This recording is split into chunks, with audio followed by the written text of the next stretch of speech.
I was actually blown away by the amount of people that signed up. I mean, I kind of live and breathe homesteading, let's be real. But yeah, so it was really cool to see that there was that many, people that are interested in it too and are wanting to learn more. And just the sheer amount of information, I think I was just as amazed. There was over 14,000 people signed up as viewers to watch it.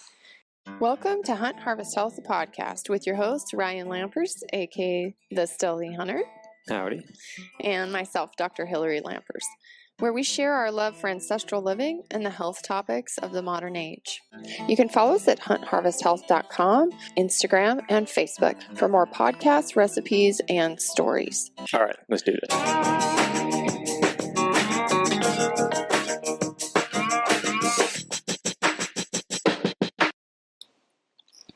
Hey everybody, welcome back to the Hunt Harvest Health podcast. This is Dr. Hillary. It is now September and I am sitting here in my mother's house in beautiful Bozeman, Montana. Me and the girls landed here about 2 weeks ago after months of preparation to get our house ready and sell our property, which we've done. And Ryan is still back there working, and he's actually getting all the stuff out of the house this week as it closes. So he is super overwhelmed. As many of you have seen on social media, he just did 2 recent hunts, mule deer hunts, one in Nevada, one in Colorado. He had success on both of those, and we'll be sharing some pictures, as well as he's got a lot of stuff on his Instagram at Healthy Hunter if you want to check that out. They've also been filming during those hunts. There's been some filming going on for his new project, which is Project Waypoint. So also make sure that you follow Project Waypoint on Instagram. It's an exciting year for Ryan. He's doing a lot more filming this year, which, if you know him, this is a very unique situation. In the 30 years that Ryan has hunted and the over 20 years that I've been with him, it's very rare to have him take enough pictures, even, much less be filming his hunts. So, follow him on there. Hopefully you'll want to support our project, the Project Waypoint, and the other guys that are going to be taking part in that. It should be fun. If you've probably noticed, I haven't been keeping up great on the website or the YouTube page, but I plan on doing that now that I'm settled down and I'm out of 6 months of craziness. I plan on updating the website, especially the garden section. I haven't updated any recent pictures from our 2018 Stealthy Garden. I'll be doing that, so go to the website at huntharvesthealth.com, the garden, and you can see our garden this year. You can also see it in 2017. And so it's fun to reminisce on that, to just see what we created. And there's even a PDF there for a garden layout from 2017 that we used to plant. The other thing that I'll be working on is our YouTube channel, and updating all the new podcasts on that channel. So just be patient with me. I unfortunately right now do not have a team of people working for me. That would be the goal in the future. So I'm doing a lot of this by myself. So I'm so happy that you guys are still listening and still tuning in and still following us. So I really appreciate that. Ryan we will be posting the Project Waypoint films on the Stealthy Hunter channel coming this, I think, winter, and as well as some other filming projects on there. So make sure to sign up for the Stealthy Hunter YouTube page and you'll get notifications of those things when they come out. I am super excited to be starting this week at a new clinic here in Bozeman, Montana, Elevate Health. And it is a clinic with 3 doctors. We're all working in different specialties and offering great naturopathic services to the Gallatin Valley in the Bozeman area. If you want to find me there, make an appointment, or travel to Bozeman to see us, that'll be my new gig. I'm also traveling back to Washington every 4 to 6 weeks to see patients there.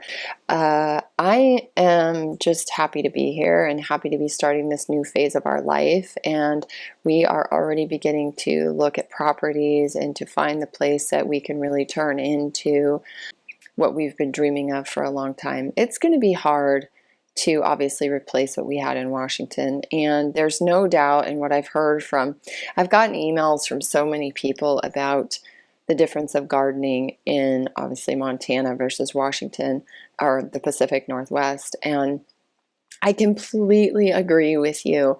I've gotten emails from people saying that the only thing we'll be able to grow is cabbage and good luck. And then we've had other people send us pictures. I mean, people as far as northern Alberta are growing amazing gardens. Obviously, the way you grow it, if you have greenhouses, it's all going to be different in the way in which you do it. But I've seen some very successful pictures and feedback from you guys out there who are growing stuff and being self-sufficient. We hope to be creating that place here in Montana, even though we know it's going to be very different than kind of the Garden of Eden, which we just came from, which is Western Washington. So it's a challenge. And if you know Ryan at all, he loves a good challenge. And honestly, so do I. And I think it's just exciting to be in this new stage of our life and also to have so many of you following along and giving us encouragement. I can't thank you enough for the amount of emails, the amount of DMs, the comments that I've gotten and Ryan's gotten on supporting us and this move. As you can imagine, living someplace for 20 years and developing it into a place that, is like what we had in Washington is very difficult to do. This was not a rash decision. We've been talking literally about moving for 10 years, but we just didn't feel that it was a possibility. And it's because of Hunt Harvest Health, and it's because of support from our community, and it's because you listen to this podcast that we were able to even fathom moving back to Montana and starting over in a place that, for one, I really feel is my home. I've always felt as home, that I feel the best in the high and dry in the mountains of Montana. And it's given Ryan a chance to see that he would do well here and that he has the community support to do that. And, Hunt Harvest Health and you guys out there, you're really the reason that we were able to make the leap to do this. So we really, really appreciate it. And truthfully, we don't really make money on our podcast. We still do this. We're small. It's just me. It's just Ryan. I would love more help. I'd love a team of people, but that all takes money and that takes resources. And even though this podcast isn't making us a lot of money and it's something that we do as a labor of love, it's the support of you guys. It is the support of companies and sponsors and just people in the industry who have really taken us in, and that's allowed us to see the future, to look into the future and see what we could be creating with this, and how we could continue to live, the life that we had in Washington, but with less traffic, with less stress, with more space, and in a community that really kind of fits our Hunt Harvest Health lifestyle. So we wanted to thank you for that. Thank you, thank you, thank you. I've gotten a lot of emails about health topics, and I don't always respond to them because some of them are highly detailed and require a medical visit, honestly. But what I'm going to do shortly too is a Q&A, another Q&A. We haven't done one in a while, a Q&A, health Q&A, and I'm going to go through everything that I have and try to answer as many questions as I can. So look forward to that. All right, so today's guest is Melissa K. Norris from the Pioneering Today podcast. She is one of our favorite guests and great friends, and we were on her Modern Homesteading Summit in June, which was a wonderful success. If you want to learn how you can actually get that homesteading summit, you can go to our webpage, huntharvesthealth.com, go to programs, and you'll see it there. You can click through and you can actually still get the homesteading summit, which I would say is one of the most invaluable things you could do if you want to become more self-sufficient or if you are looking to become a homesteader at all. We're going to talk to her today. You know, I'm actually only talking to her. Ryan was working, so it'll be just me, but we have a great conversation about the summit. Talk about fermentation. Obviously, we talk about preserving. This is the time of year where preserving is happening. So we're going to be talking about preserving. Lots about gardening, different aspects of the garden this year, as well as seed saving and self-sufficiency. So there's a lot of little golden nuggets in this podcast. I love talking with Melissa. She is just like contagiously happy and positive, and she's a great person to learn from. So I hope you enjoy this podcast. You can find the show notes for this podcast at huntharvesthealth.com/podcast/fall prep. All right, everybody, have a great week and enjoy this podcast. That every day on the counter, when it's like, you know, room temperature, like around 70 degrees or whatever, Yeah. that it ages it like 3 times as fast as it does when it's in the fridge. So, but I've left them on the counter at least, I don't know. I know I've left them on there at least 2 weeks. So this time of year, though, you'd probably not want to have it. This time, like when my house is getting like almost 80, you know, by the end of the day, because we don't have air conditioning. So Yeah. the house gets like about, like last night it was 78 in the house until this morning it cooled off. So when it's like that hot out, and then I know when they've laid in the coop and I don't go get them, I know it's like 90 something outside. Then I pretty much, I might leave them on the counter for a day, but then I move them to the fridge a lot faster than I do in the winter time. Okay. I mean, you can test them. Because I feel like I get a lot of questions. Not a lot, but I get some questions about that, you know. Yeah. And then I had that question. If I put my eggs in the fridge and they cool, and then I take them out, and let's say they get left on the counter. I mean, I think they're fine. Because a lot of times they'll say room temperature eggs when you're baking, right? And you know, Right. people who are buying them at the store, they're taking them out of the fridge and letting them sit. I think it's more if they have a large buildup of condensation that would remove the bloom. As long as they've not been washed, I should say. If they've been Okay. washed, then they need to be kept in the fridge. If you've removed that bloom, they need to be kept in the fridge. If you haven't used any water and you haven't rubbed them clean, you know, removed the Okay. bloom, then that's my understanding that then they're fine to be on the counter. Oh, okay. So if mine are kind of like, sometimes they'll be dirty. I mean, it's just what happens. So I'll Right. just leave them in the basket on the counter, and then I wash them right before I'm going to use them. Okay. That's good to know. Yeah. Yeah, I don't know. Like having ducks are really filthy. Not like really filthy, but they seem to lay pretty clean eggs for how filthy they are. But sometimes they drop them right in the water, or So if they were in the water, if you then leave I'd them in put there the- too long, I'd put them in the fridge. Yeah, or they're like in the coop for a while. I haven't collected them a few days, and they're all in there. And you know, ducks are just like, I don't know, they just like poop like everywhere. I guess the chickens do it too, but the ducks seem like way more. Chickens, or mine at least, don't poop in their nesting box. Yeah, no, they don't do that in the nesting box. I guess I just feel like when I look at those eggs, I go, oh my gosh, I need to wash those. Yeah. You know, So then I just let throw them those. sit.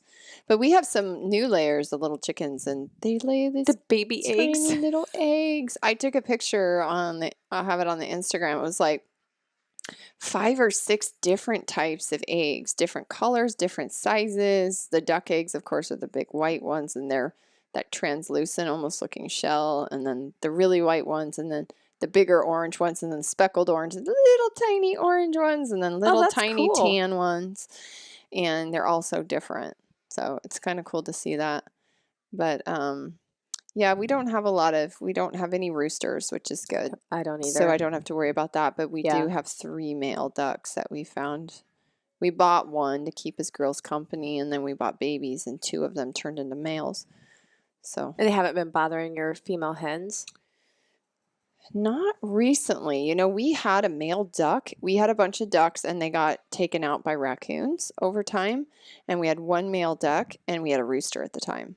And they got along fine, but the rooster taught the male duck, was like, he was watching what the rooster would do to the hens, which is, you know, isn't very nice. Well, I've heard, they would attack. So the duck would think that he was a rooster and he would try to mate with the hens, but he couldn't mate. So what he would do is he would basically grab him by the neck, the back of the neck, and he would like swing them around, like drag them around. Yeah. And Well, he got kind of violent like that, but I think it was he just didn't have any other ducks around. Well, I've heard, and I don't know because I have not personally had ducks, but I've heard from people that if you have male ducks in with females and they don't have any, I should say, if you have male ducks in with hens and the male ducks don't have any female ducks, that they do try to mate with the hens, but a lot of times they end up killing them because it doesn't quite work. Exactly what happens. Yeah. we so learned the hard way. But I didn't, I don't actually, personally I don't have experience with ducks, but I'd heard that. So that's why I was asking if you guys had any of that we happen. experienced that. So now we have female ducks and we have male ducks, and we know now that we couldn't just like, if all our females died, we wouldn't be able to leave the males out there by themselves because they would try to mate with the female hens, and that gets pretty ugly. So yeah, but ducks are loud. So ducks are, besides my new dog who doesn't like to sleep past 5:30 in the morning, the ducks are like screaming and running around. And, we only have a half acre, so it's not like they're in the back 40 where I can't hear them. And I always used to complain to Ryan about the rooster. Like, we are never having roosters again because roosters can get obnoxious. But these ducks, they're just like, and they all do it, and they're like, you can hear them out there right now. They're just, when they get going, and early morning is kind of when they get going. That's a big time of day for them. And they wake me up. Like, they start screaming, and I got to go out and feed them and give them water. They love water. So I fill up their water things, and they just get in there, and they just, they love the water. Obviously, they're ducks. So, that's the one thing I feel kind of bad about, like having ducks and not having like a little lake. We have these things we fill up and then they're fine, but it would be nice to have a little lake for them because they just, the water. So then we used to have this thing for chicken water. Well, the ducks start going over in there. They're funny. They know once their water gets dirty, because like I said, they're dirty. So they just poop in their water and they clean in it. And then they started going into the chickens' water. So I'd go out, there's this like duck water everywhere. So I had to get a different water container for the chicks. For the chickens. Because they were just, anywhere they can find water, they got to get in it and dirty it up. So, but I love the duck eggs. I highly prefer the duck eggs to the chicken eggs. So it's worth it for sure. Yeah. To have the ducks. I've heard that about the duck eggs. Well, and then you were saying that Ryan was saying that they lay all year too. So that's really cool. Yeah. Yeah. So, all right, everybody, I'm sitting here with Melissa K. Norris of Pioneering Today. She's been on the podcast a couple times already. She's had us on her podcast, which I just said is Pioneering Today. She is, I guess we call her the homesteading queen here in Washington State. We just got done we recorded a podcast with her just now, me and Ryan, on what we were looking for in our homestead when we moved to Montana. And so we did a little podcast with her. So you can go listen to her homesteading podcast and hear us talk about that whole experience. We're hoping we can find a homestead in Montana. But I just wanted to talk with her today. I don't know. I mean, we could talk about a million things. So maybe I'll just kind of go down the list and you can answer and we can chat about food preservation. I think this is, Ryan is working right now, so he can't be on the podcast, but this is the time of year where we start putting all our food up. And it's an interesting year for us because we're actually selling our house and we're moving and we're trying to get as much food out of the garden as we can before we do that. And so we're feeling that rush to get stuff done. Plus hunting season starts in countdown, I don't know, 5 days or something. So Ryan is going to be gone quite a bit and then we're leaving, me and the girls. So let's talk about food preservation a little bit as well. But before we do that, let's talk about the Homesteading Summit. How was that? The Homesteading Summit was great. There were so many amazing things. I was actually blown away by the amount of people that signed up. I mean, I love I kind of live and breathe homesteading, let's be real. But Yeah. yeah, so it was really cool to see that there was that many, people that are interested in it too and are wanting to learn more. And just the sheer amount of information, I think I was just as amazed. There was over 14,000 people signed up as viewers to watch it, Wow. which I was really thrilled about. But I was really amazed too at all of the presenters. I mean, you and Ryan were a presenter. We had over 28 presentations of just people willing to take the time to film, to share their know-how. I mean, and oh my gosh, I learned so much as well. And I feel like I've, been doing this my whole life type of thing. So I was blown away by just the open-handedness of people willing to share information totally for free and the amount of people who are wanting to learn it. So it was really cool. Well, we had a huge response from that. So if you don't know what we're talking about, Melissa hosted the homesteading. Was it the Modern Homesteading Summit or the Yes, Homesteading Summit? Modern Homesteading Okay, Summit. so yeah. the Modern Homesteading Summit in June. And she asked Ryan and I back in January when we last talked, do you guys want to be a part of this? We said, yes, we'd love to. And so we picked a topic, which of course was food preservation, food dehydration for the backcountry, which is something we talk a lot about. And we made the videos, and then it was kind of like a summit. So a lot of people maybe in this world that we're in don't always know what a summit is, but it's like you had it for 5 or 7 days, something like 7 7 days. days. Yeah. And then you have a group of speakers each day, and you get to listen that day or watch the videos for free, and you can get lots of free information. And then if you want to purchase the whole thing, you can. I've been on a couple summits in the past. Ryan and I were on the Dirty Gene Summit with Dr. Ben Lynch, which was a massive health summit on genetics. And so we've been on some of those before. And what I really liked about your summit the most, that I haven't actually seen with other summits, is that you had people submit video, and you weren't sitting there interviewing them like an audio interview. You were actually letting them in their home or their garden or wherever they were. They were videoing themselves talking about their topic, and then you were sharing that video, and then you were sharing their free information and PDFs, recipes, all that kind of stuff. And that was really cool because I think a lot of people obviously respond to video really well. And I haven't seen a summit be done like that before. And I think that the people who did tune in, we got a good feedback from everybody. They really loved watching the videos, the how-tos. It's so much easier to see a video when somebody's talking about, how to make soap at home, how to dehydrate your food, seeing the supply, seeing what you need, seeing the food, it's actually going in, how do you prepare it, how do you pack it up, that kind of thing. So that's the great feedback we got about it. And I love that because I could just pop on those videos and watch them, and so a lot of summits don't do that. They just have audio, which I think audio is more convenient for people to just listen in their car. It's like podcast format, you can just listen to it.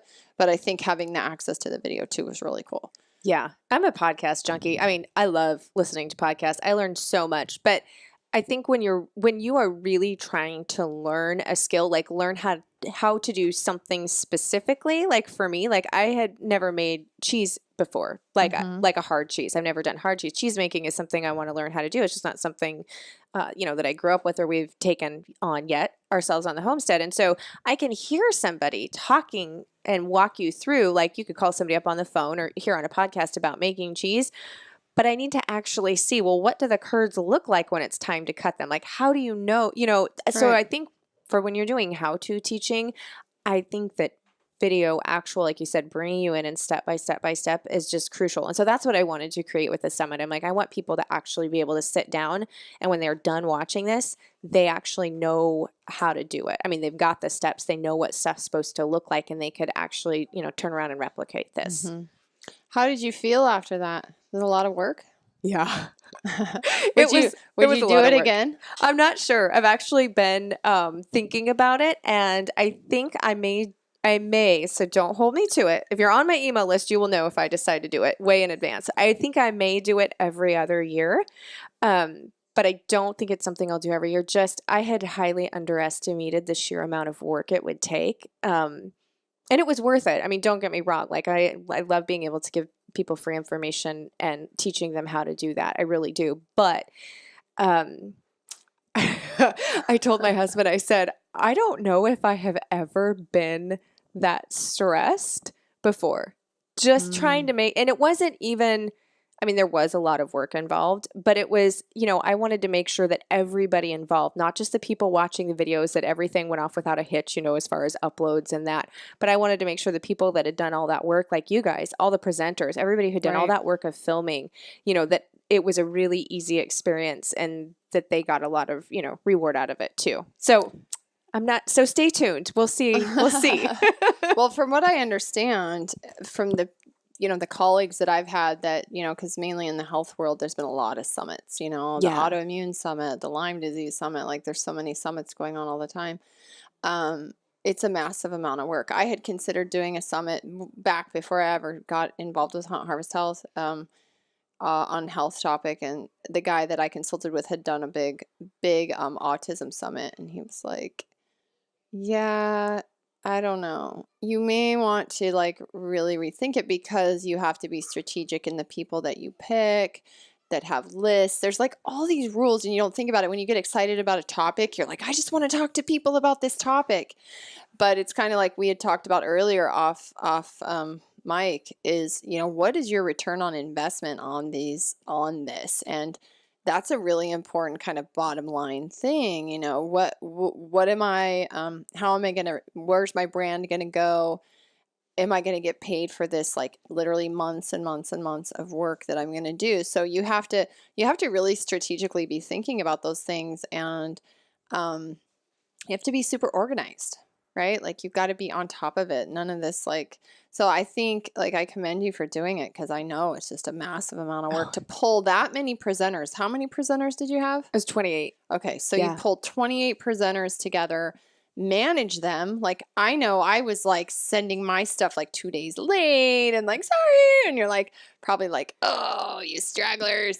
But managing 28 different people and their questions and you're reading through our PDFs. You're you got to take this out. This is misspelled. It's oh my gosh, you're editing and doing all that work. That's a ton of work, And I'm sure did you have a team of people to help you or how did that go? I had one person who was helping me, and thank the good Lord, because it wouldn't have happened if I wouldn't have had her helping me. Right. And I started in January. I mean, that's really when I started. And so when I look back at it, so I started in January, contacting people who I, knew were living this life and are really doing it. That's what I wanted. I wanted people who are really doing this in real life and have experience in it. And who have a love of, of teaching people and helping people and that type of thing. And so I started contacting people in January and being like, okay, these are the dates and things.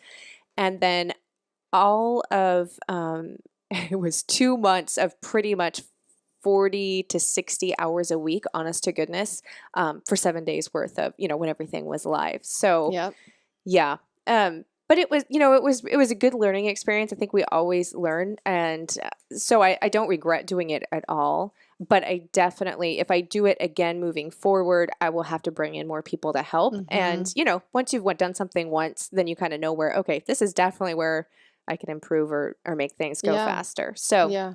Well, I think it filled a great niche and I can only see a bigger demand for it in the future. I mean, so many people are getting into this type of lifestyle, even just maybe not big homesteading, small homesteads, urban farming, urban gardening, all these kinds of things. And I mean, I bought soap molds. How long ago was that? I was going to make soap. I think that was over a year ago. Because Ryan has all this bear fat that he rendered from a bear. Yeah. And, Boone, our puppy. And he, I keep thinking I'm going to, Boone, out, go. I keep thinking I'm going to make soap with it. And so I bought the molds and I bought the lye and I bought the whatever I needed and it's still sitting. Actually, I think it's in a box now in storage. Now it's ready to be packed and moved to Montana. Yeah. So, but someday I'll do it. You will. Yeah. You will. Yeah. Anyways, okay, so I'm glad you did it. It was, and I'm glad you asked us to be in it because it was fun. I'll tell you that project took us a full day. We got babysitters, we bought all the food. I actually, did my makeup and my hair, like things I don't normally, we were on camera figuring all that out. And that was probably up to that date was like the biggest project we'd done. Yeah. And then we had to edit it and get it cut down and get it to you. And so it was actually fun once we saw the final product. We were like, oh, this is good. Yeah. So I think people can still buy that, right? Yeah. Hillary, It's on our website. Yeah, have the link. Yeah, you can get the Yeah. all access pass, and so you can purchase the all access pass, and then you get access to all 28 presentations and all of the download guides with, if there's a recipe involved or timetables, for dehydrating and canning and all of that. Everyone has a download guide, and then there's bonuses too, which is pretty cool. So we gave our book away on that as a bonus. That's amazing. Yeah, and we had, I want to say, over 1,000 people download that book. That And then is incredible. my friend was like, why didn't you just charge $2 for the book? He went on. I was like, because I didn't realize so many people were I didn't realize how big it was going to be. But yeah, so we got a lot of people from that who were so excited about the book and were so excited to be learning from the Homestead Summit. So that was really cool. Yeah. It definitely boosted us. Oh, It's good. like, okay. I'm thrilled to hear that. Yeah. When I don't think too, like people, and I didn't even really either until I kind of got into, doing the homesteading part online. I don't think people realize how much time and work goes into creating a video when you only see like a 15 or 20 minute, even like a 6-minute video, the massive work and time on the back end of it. So thank you guys. The summit wouldn't have happened without awesome people like you who said, yeah, we'll do it. Well, Ryan and we posted a lot of our blooper videos because there were so many that day. Like the camera was crooked and it's like so frustrating, but it turned out good. So that's good. We have it in our repertoire now. All right, let's talk a little bit about, so what's your garden like this year with the summit? Is it the same as it always is? My garden is good, mainly because we did all of the seed starting, like for my tomatoes and peppers, I have to start those at the end of February inside the house under a grow light. Right. So those were already established. And then we planted the main garden. Our weather was unseasonably warm this year, so we could plant earlier than most years. So I think we planted the first full weekend in May.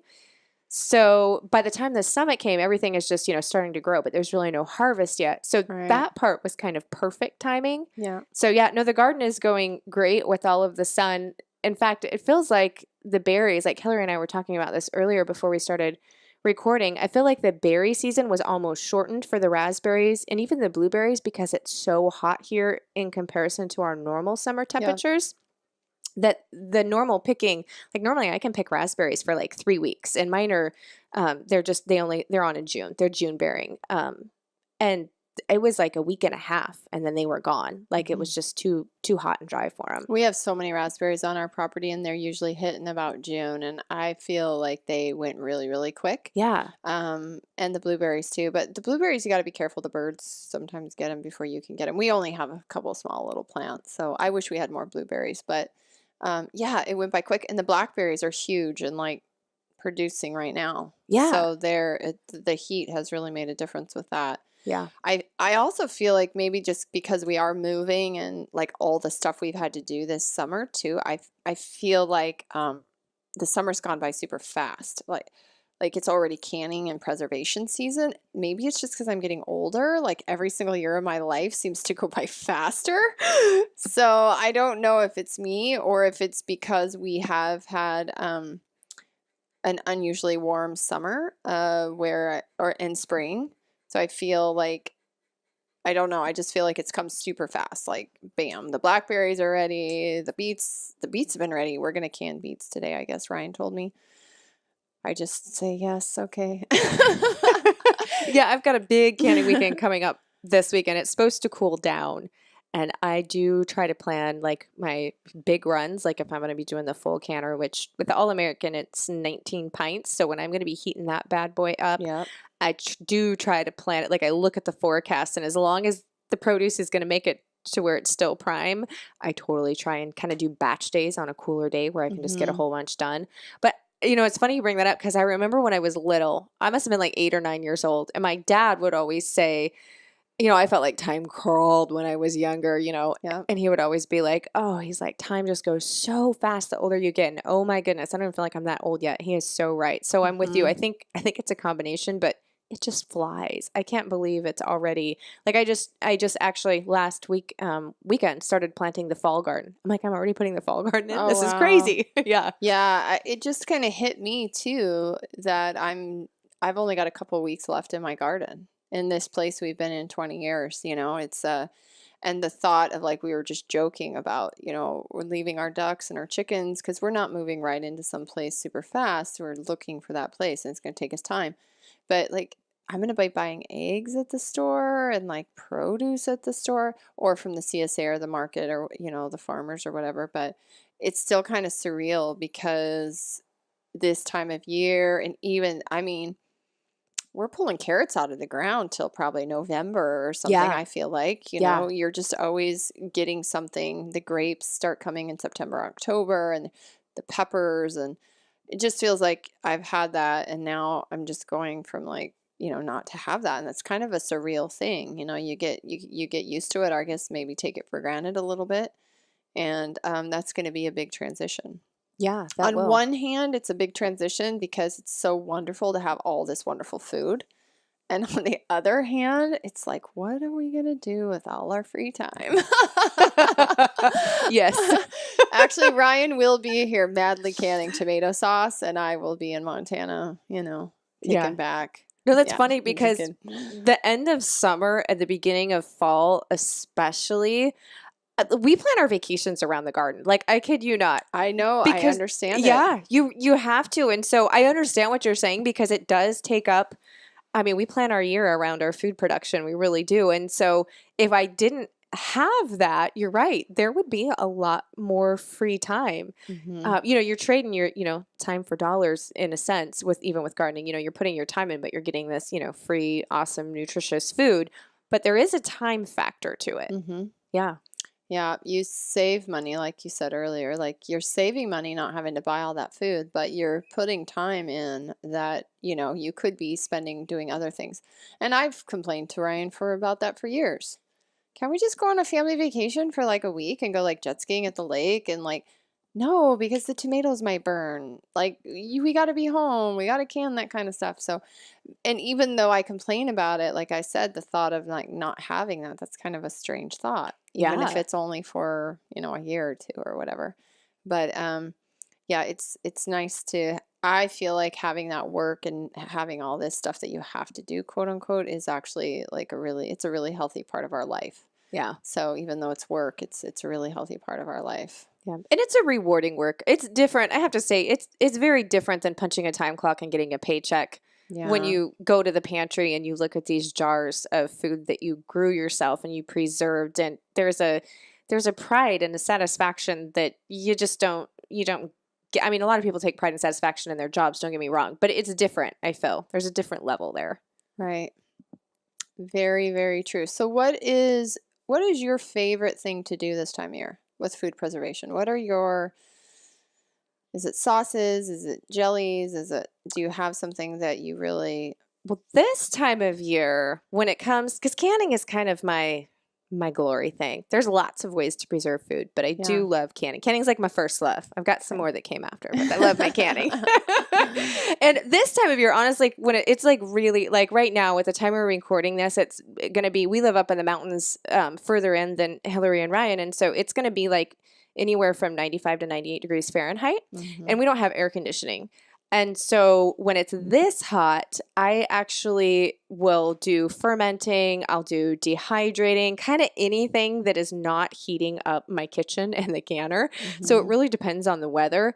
But when it comes to this time of year, I know that, it's really hot out and I've got a lot of produce coming on. So it's that whole time management thing. And so I know that I can take my ripe tomatoes and I can take all of my berries. I can freeze all of those. Mhm. And then later in the fall, when it is cooler out and, I'm not dealing with the other parts of the produce. Like tonight, we're getting our hay for the winter and all of those things that have to be done right now. So I kind of try to prioritize. So I don't know necessarily about favorite thing, but the thing that I'm focusing on right now is going to be canning the green beans because you can't take green beans and then freeze them and then can them because they're just going to kind of turn to mush. I mean, the texture is Mhm. not going to be there. But like I said, the tomatoes I can freeze, and then when I want to go and make sauce, I don't even have to blanch them. Once they thaw, you just slip the skins right off. Right. And I do love homemade tomato sauce, but I can do all of that later. So right now, not necessarily favorite, but top priority is doing the green beans. And I think one of the other things I love to do about the green beans, because we do raw pack, you have to pressure can. Let me preface that saying any non-acidic foods, which is going to be your vegetables, unless you're pickling them, meats and that type of thing. So with the vegetables, with the green beans, I can just raw pack them. So you just, rinse them, string them, ours are string beans, snap them, put them in the jar, put your boiling water on top, and then put them in the pressure canner. So I feel like it's really fast. Like with jam and jelly and sauces, there's a lot more prep work, and you're even heating up the kitchen more because you're bringing, you're simmering your sauce down, your jelly you're bringing to the gelling point and all of that. So for me, it's definitely raw packing and then pressure canning the vegetables just because it's so much faster. Yeah. Cool. Yeah, Ryan's been doing a lot more of that too, I think in the past, just we did beans a lot in the past, and then last year he just did pickled beans because we eat more of those for some reason than Mhm. just the regular old green beans. And so we haven't done a lot of beans as much as we have, and he usually grows tons. And I said, "Why are you growing so many beans? We don't even eat them." Yeah. Or they go bad first before we can get to them or whatnot. And so Ryan's favorite, I think, is beets. Like tomato sauce is obviously his number one. Yes, I But love tomato sauce. he loves beets and pickling beets and doing those kinds of things. And he's gotten really into the pickling Yeah. as far as canning. Like pickling is kind of thing. Yeah. Pickling is fun. I mean, I kind of love all of it. When you start talking about it, I'm like, oh yeah, and I love this and I love that. But right now, speaking of beets and pickling, I'm trying fermented beets, doing a fermented pickled beet. Mm. So it's on day 5. I taste tested it yesterday because I just couldn't resist, and it needs to go a little bit longer. I like a good flavor profile on my pickles, that Yeah. strong. So I'm finding with the fermenting that I usually like it a few days past what a lot of people do because I like Mhm. it to be really strong. So I'm going to test it again tomorrow, which would be day 7, and see where it is. But I am loving fermenting, one, because you can do, you have the live probiotics, it's Mhm. raw and there's no heat. So I feel like fermenting is really fast up front because you're just putting the vegetable in the jar with your salt brine and then you're letting it ferment. Mhm. The only drawback I feel with the fermenting is you have to store it in cold storage once it's reached its spot, so after 7 to 10 days, depending on what it is you're fermenting, then it needs to go into cold storage for long term. It's not shelf stable like the canned goods, Right. but I do love the fastness of it up front. So you have to keep it in the refrigerator? Yeah. So like when when you're doing like, fermented, so a lot of times people will think when you think ferments, sauerkraut is probably the most prevalent one. Mhm. And so with sauerkraut, you can do the old fashioned fermenting with the salt brine, and then people will can that to make it shelf stable. But you're destroying with the heat all of the probiotics and the good lactobacilli, which is kind of the point for me of the fermenting. Right. But if you were to take, if you've got somewhere that's cold storage, like 50 degrees Fahrenheit or 55 degrees Fahrenheit or lower, so people with, a basement or, a root cellar, of course, Mhm. back in the day, or that type of thing, then you could keep it in that environment and will last for months and months and months and months. But if you take, your regular, like fermented, I love garlic, dill, cucumbers, and I'll Mhm. ferment those. If you were to leave them on the counter, because the heat speeds up the whole fermentation Mhm. process. So once all of your, good lactobacilli have went through the natural sugars and stuff in your jar, and it does it much, much faster at room temperature. And when it's hot out, then there's nothing left for it to feed. And so putting it in that cold storage, it doesn't stop it, but it slows it way, way, way down. So I actually had one jar of zucchini fermented pickles that I did last summer that were stuck like way back in the corner of the fridge, where we all have that corner where things Yeah. just go to die. Yeah. And it was back there, and there was like half of a jar left of them. And I pulled that out like 2 weeks ago when I did a big cleaning of the fridge. They're still good. Hmm. So they'll stay in that cold storage environment for a long time. But and two, like if you were to leave them out for months on end, they would become so strong, flavor wise, because Right. that's just going to keep happening. But they won't last indefinitely that way either, because they are going to run out of food just because they're eating so voraciously compared to when they're in the cold storage. Right. When do you start seed harvesting? I mean, obviously things are bolting and changing all the time. Are you Yeah. constantly seed saving? What are you doing with that? Because you brought us some of your beans today. I did bring you some Yeah, of my your plant Tar beans. Heel green beans that have been in your family for how many generations? Well, I say over 100 years. I mean, probably longer Yeah, than that. Like as far back as, yeah. that we can, I mean, I'm assuming when they came over back in, I think if I remember the last time I look at Ancestry, it was in the 1700s from Germany on my dad's side. But anyways, Wow. um, yeah, it's kind of all most of my seed saving all happens at the end of the year because when you're seed saving, it needs to be fully matured, left on the vine as long as possible so that the seeds are the most viable. So, my bean seed saving, all of that happens in September at the end of the year. Kind of with the tomatoes that I'm going to seed save from, I let them get really overripe. And then tomato seeds you actually ferment and then rinse them and then store them for the rest of the year. So I'm not doing a ton of seed saving right now, but I do make sure that I select whatever plants I'm wanting to seed save from and that I'm, marking just kind of in my head, but some of that fruit to let it fully ripen on because you want it to go overripe, fully mature, overripe actually. But when it comes to your summer squash and your winter squash, those things that cross pollinate, Yeah. if you want to seed save from them, you're either hand pollinating and marking those now, or you're putting cages or bags over, the specific varieties so that they stay true to form and they're not cross pollinating with different varieties. Because if you've ever had a zucchini cross pollinated with, like a butternut squash, then the next year when you grow it, it's kind of, you're like, oh, you don't get what you actually wanted. Yeah. So if I'm planning on, if I need, new seed and stuff and I'm planning on seed saving, my zucchini, then now is the time you have to hand pollinate early in the season so that the ones that you've hand pollinated can over ripen on the vine in case like an early frost were to come in or something like that. So I'm not actually harvesting any of the seed right now, but all of that prep work is kind of going on. What percentage of your garden would you say is from seed harvesting? From our own seed harvest, so all of our beans, so both our shelled October bean, which is really similar to a cranberry bean, so it's your dried bean, all of the green beans, usually all of the tomatoes, and then last year I did zucchini and butternut squash. Honestly, I don't seed save the cucumbers. Their blossoms are so little, and I don't actually have any of the cages that you need in order to keep things from cross-pollinating that you don't want to cross-pollinate. Yeah. I don't have any of those. So my cucumbers, I still purchase those seeds. And then I did seed save our lettuce. So I should say the lettuce I do. And I haven't seed saved from carrots and beets because those are biennials. So to get the seed, it actually, you have to get it the following year. And we always harvest and pull everything up by then. Right. So those ones I haven't seed saved, those biennial crops. How do you get a seed from a carrot? Well, I'm assuming, like I said, I haven't actually done it. So I'm assuming that it's similar to like where I've left, because onions are biennials as well. Right. And so I've had a couple times like where I missed an onion during harvest or whatever. And then the following year, you'll get that seed head that comes up on the onions. Yeah. So I would need to leave the carrot in the ground. And I'm assuming the next year that it would then re-sprout and you would get your seeds from it. But I honestly haven't done that one. So I can't say from personal experience on the carrots and the beets for the seeds.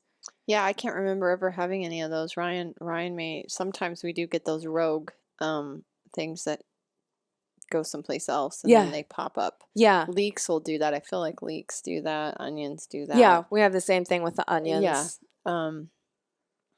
Interesting. Yeah, I like that idea of planting your own seeds, this whole heirloom, like hand me down and using your same seeds year after year. It's pretty cool. Yeah. Well, the beans are so easy because those are self-pollinating. So you're not dealing with so there's not a lot of work that actually goes into seed saving a bean seed other than making sure you leave enough on each plant so that you've got diversity even among, the same species. And then you're just shelling them out at the end of the year when they're all dry and then just making sure they're dried and you're saving them. So if you're going to start with seed saving, beans are by far, in my opinion, the most easy to seed save. They're just the least amount of work. Okay. What about greens? We have some mustard greens and some, they get the big pods on them. Yeah.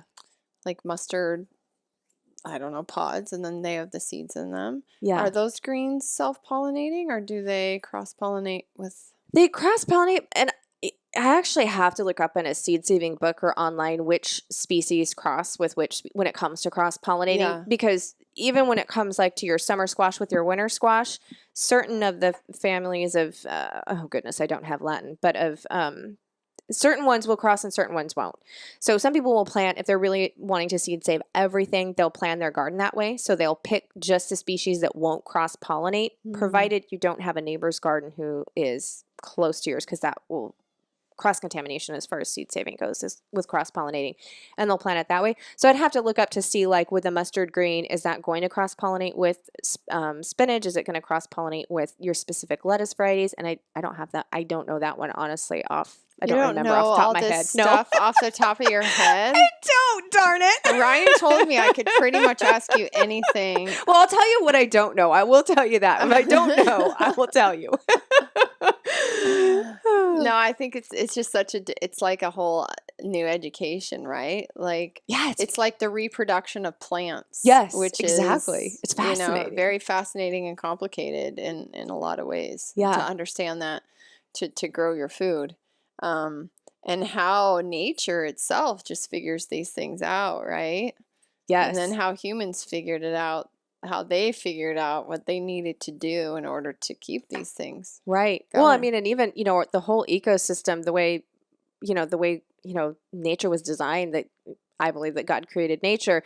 I mean, when you look, the bees and the insects and how it makes, it's this whole perfect circle. It's just so amazing. And the more you know, do you realize the less that you knew, like there's so Right. many more intricacies than you ever imagined once, it's just, it's like that rabbit hole. You start diving down it and you learn more and more and more and more. And you're like, holy cow. Yeah, it's I listened to one of your podcasts this week on like ways to make money off your homestead. So Yeah. your podcast is great because you have these like little short snippets of very useful, highly valuable information that people can use Oh, instead of thank like you. this podcast where we just ramble on and talk about stuff. No, actually, I enjoy doing podcasts sometimes where I don't have to talk about anything useful or valuable because I feel like I do a lot of that with healthcare stuff, right? But I think I'd like to just have you maybe share with our folks a little bit, like you had asked us earlier in your podcast, what are the things you would be looking for in a homestead? And what I'd want to ask you is like, I think having 14,000 people sign up for your summit and just seeing how many people are either living this or they want to live this. They want to learn how to be more self-sufficient. They want to maybe learn how to make money off of their land. What do you feel are the most important steps, obviously, besides having a piece of land, let's say, to do it on? But what would be the first most important steps for getting started in something like this? Like we kind of take for granted now that we have, these gardens and just the experience it takes over years. But what are some like kind of those hallmarks that you think people should really understand before they try something like this, like homesteading or even gardening? Even we just go on a microcosm to like gardening. What is it that you feel are the kind of the most important components? Yeah. Well, I think it's just the way I was brought up. I tend to look at things, or at least I think I look at things very practically. So for me with gardening, it is raising your own food for multiple reasons, but mainly one, to cut your grocery bill down. I mean, let's be honest. You can grow things for the most part, at least in my experience, I can grow things much more frugally, almost at no cost, as compared to purchasing it from the grocery store. There is a self-reliant aspect. And for me, there's the health aspect. And honestly, there's the control aspect, because I'm deciding which varieties that I'm growing and, what I'm growing and all of that. But when I look at gardening, as I say, look at the things that your family eats on a regular basis. And of course, that's going to be the plant-derived thing. So most people aren't going to be able to grow coconut oil at home, the Right. coconuts to make their own coconut oil. So I'm saying, look at the fruits and vegetables that your family, herbs, are eating on a fairly regular basis. And then look at what will grow in your area. And that's just as easy as going to a local farmer's market. So here in the Pacific Northwest, obviously, we're not going to be able to grow coconuts. We can't grow okra or sweet potatoes, at least with not out a lot of manipulation, because typically our summers aren't hot long enough in order to get a harvest from those those things. But if you go to a local farmer's market here, you're going to see zucchini and you're going to see sweet corn. And of course, fruit wise, we do really well with pretty much every type of berry and apples. So when you look at what your family is eating, and I like to say what you're eating at least once a week or multiple times a week, something you're eating often, then look at that. And if it's something that will grow in the area that you're living in, then pick one or two of those items if you're brand new. Pick one or two of those items and start to grow it at home. And then you are doing something that you're not going to be buying from the store anymore. And then every year, just add to that. But too many times I see people get enamored with gardening, which I think is fabulous. Don't get me wrong. I wish everybody were growing at least one thing at home. And I think everybody can. I don't care if you live in an apartment. You can grow herbs in a little tiny, I grow basil in water on my windowsill in the middle of winter. So anybody can grow some. But you get so excited in the springtime when most of the planting goes on. You've got just this, either this big container of soil or you've got a brand new garden bed and it's empty and you're so excited you just pack it with everything. And then everything starts to grow and you're having to weed it and you're having to take care of it. And then you have all this harvest coming on at once. And if you've never done it before, it can be very overwhelming. So that's why I say pick the things that your family is eating and pick just a few and focus on those that first time. And then every year increase. And that's kind of what we've done. Every year I try to do more if it's more of that crop so that we've got a year's worth to take us through, or a new item or a new variety that I haven't grown before and adding that in. Like this year we added elderberries to our homestead because I didn't have any elderberries. So wow, that's great. yeah, I'm really excited. I can't wait. And do they bear fruit the first year? No. So I put Okay. them in this spring. I got them, and they're babies. They're like, maybe a foot and a half tall. So no flowers. So I won't get berries. I actually need to look up. Your typical fruit trees won't bear fruit until they're about 6 or 7 years old. I'm hoping the elderberries, being they're more of a bush, they will get really big. That they'll be more like a blueberry, a berry bush, and obviously elderberry, but that they'll bear fruit sooner, like your blueberries and raspberries will. So Right. yeah. Well, yeah, I think reality is very important. Ryan is a bit of a realist, but when it comes to his garden anymore, I don't know if he is, but that's because he actually knows what to do with the stuff now. Yeah. Right. We used to grow like a bajillion carrots and they would just never get eaten. Like we just didn't have, it was just too much, because we had this, it looked beautiful in this big row of carrots. And like you said, the weeding and the amount of work that went into it is kind of like, I think we've also gotten more strategic at what did we put up last year? How much did we actually eat? Yes. And that's helpful because then that can tell you like, well, I planted 3 boxes of kale and I didn't even need 1 box or, because kale's ridiculous and just is a weed really. It's very prolific. Very prolific. So it's like, I don't need 3 boxes of kale this year. And I always tell people, like, you don't have to have a big yard, a big garden. You can, I got 1,000,000 pots around my house. If I didn't have a garden, I could be growing lettuces. And there's all kinds of tools now. On Amazon, you can buy terraced garden things that water and do all this stuff. And you could have, fresh greens and tomatoes and all that kind of stuff right on your deck. Yeah. And so I think that's important for people to remember. It doesn't always have to start out like this huge endeavor. The other thing, like maybe you have weeds. I think this is where you talk about too, like the whole controlling of your garden. And we do much more like a permaculture garden. So we do have rows, you've seen the boxes and stuff, but we have a lot of this, like something propagated itself in another box. So we have peppers with like a dill forest going on, and we kind of like that because I guess if you were trying to just seed save and you do not want things mixing as much, or you'd have to be really diligent about planning and we're not doing a whole ton of that. But it's kind of nice to just go out there and not totally feel like you have to be weeding all the time. And this is also where chemicals come in, because if you want your garden to be beautifully manicured, you're either working all the time to weed it or you're spraying chemicals on it, right? Yeah. Or vinegar or whatever you're doing, but it's you're creating work out there. So we kind of like that permaculture feel too, where we just let things kind of grow. We put them where they want. Something repropagates itself. We either decide to leave it or we pull it out, that kind of thing. But I think it's important to remember the bigger your garden gets, the more management. Yeah. Even Very true. you could let it go permaculture, but I mean, like, it's still a lot more management. And I think in this day and age where people's time is like busy is the word, busy is the word, like planning a huge garden may become more of a stress on you. Yeah. And, like dill is wonderful at volunteering, which I love. In Yeah. fact, I had come to count on it. And was it last year or the year before? For whatever reason, none of my dill reseeded. And I'm like, oh no, I've got to actually plant this year. And then it was late because usually you see it start coming up and anything. So this year, thankfully, I had a ton of dill just sprout up all over. And so I just marked it with stakes where it was coming up that wasn't in rows and just, so that the kids, I'm like, don't pull this. This is going to be my dill. Right. And so we just had it staked out and then they knew not to help it. And we kind of make it a family affair. We do some permaculture, like all of our, our perennial things are permaculture, of course. And that's just the nature of perennials, which is beautiful with permaculture. And I would like to do more of the mulching in the garden and, having a more permaculture in our regular summer vegetable garden.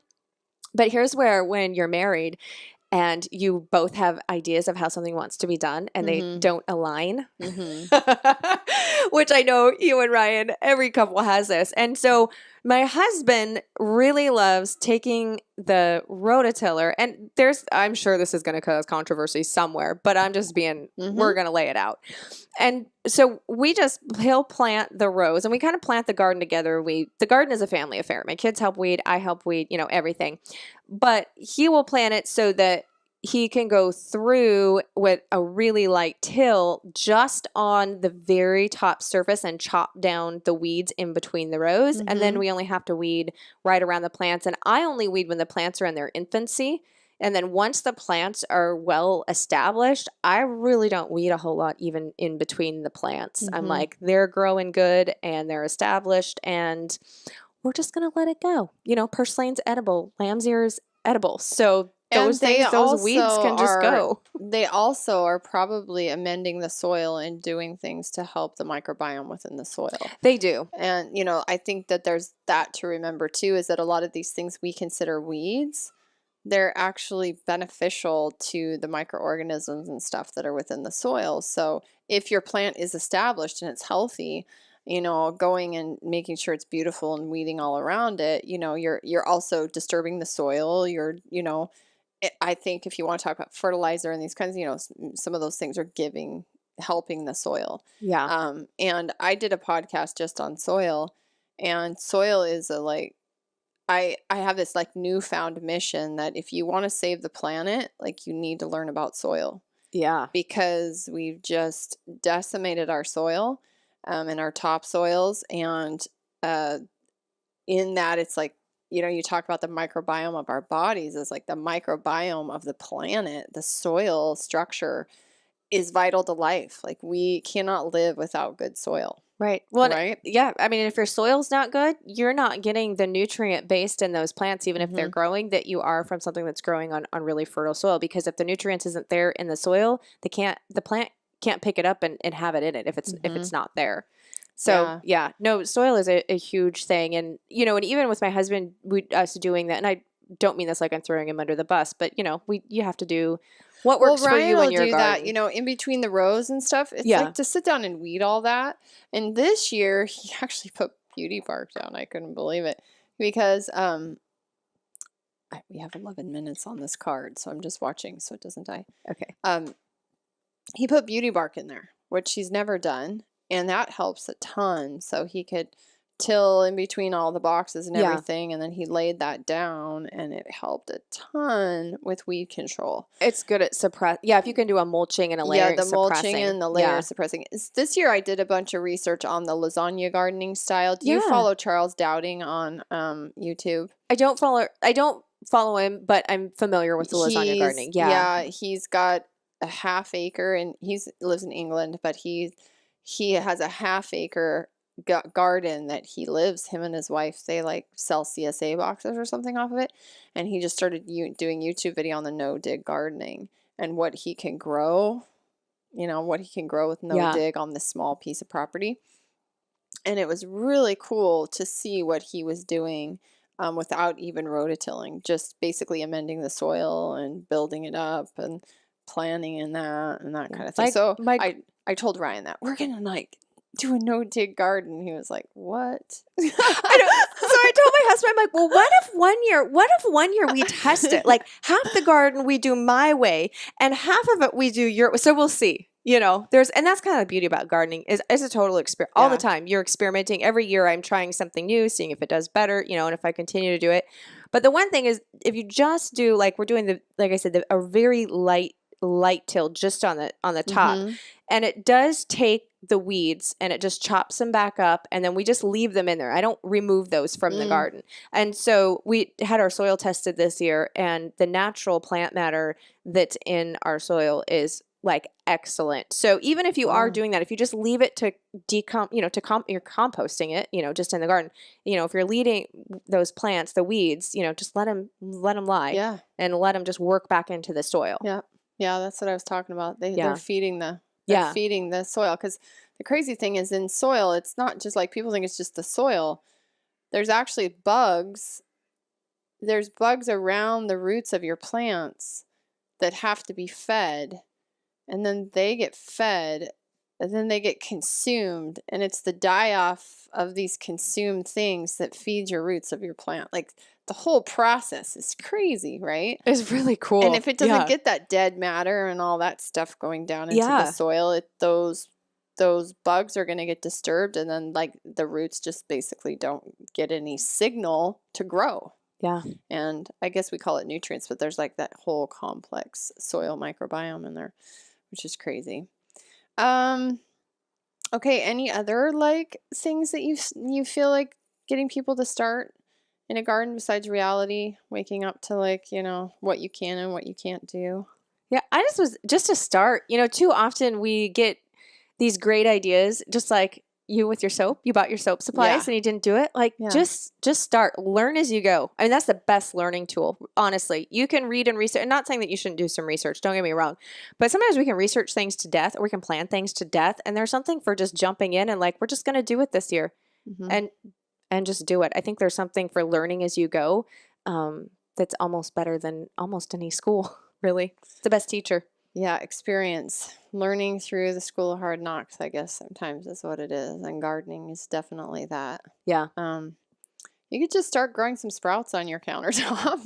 Yeah. I've had great success getting people who don't even know how to grow a plant. I'm like, it's easy. Let's grow some sprouts in a jar. And then they're like, holy cow, I grew these sprouts in a jar. And I'm like, see? We can do this. And it's contagious. Right? I find once you grow something and you're like, okay, I can do this, then you build confidence and then you want to do more and more and more. And then pretty soon you're like, you know, Ryan and I and you guys, and you're just expanding all the time. And I would say herbs. I mean, herbs in a pot is so easy. And those little jars of dried herbs at the store, they're expensive, and you can grow a decent amount of herbs in a really small container with just a little bit of sun. And herbs are like one of the like if you're going to buy them at the store, they're highly contaminated. Yeah. A lot of them. Yeah. So unless you're buying like strictly like high quality organic, even the organic ones, they say spices are very like contaminated with molds and fungus and things that aren't supposed to be in there. So growing your own herbs, I mean, herbs are medicine, really. And so you're getting that, and you're right, they're so expensive. So growing them yourself is definitely the way to go, I think. But do you do potatoes? Not this year. I've done them in the past, and that's kind of one of those things that I decided for the amount of space that the potatoes took up and the amount that we eat. So coming back again to that, what is your family eating a lot of? We don't eat a ton of potatoes. And I can purchase them really inexpensively here. You know, there's lots of growers, so I can get potatoes really inexpensively. And so I decided for the amount that we ate and the garden space that they took up, that I would rather dedicate that space to things that I can't buy easily locally, or I can't do as cheap, kind of like my tomatoes, because I make all of our tomato products from the tomatoes we grow ourselves, and I grow San Marzano Lungo No. 2 heirloom paste tomatoes, and I don't see those for sale in the grocery store, really, even at farmers markets. So I'm kind of like those things that I know I can't really buy locally, or not as much in bulk as I'm going to need.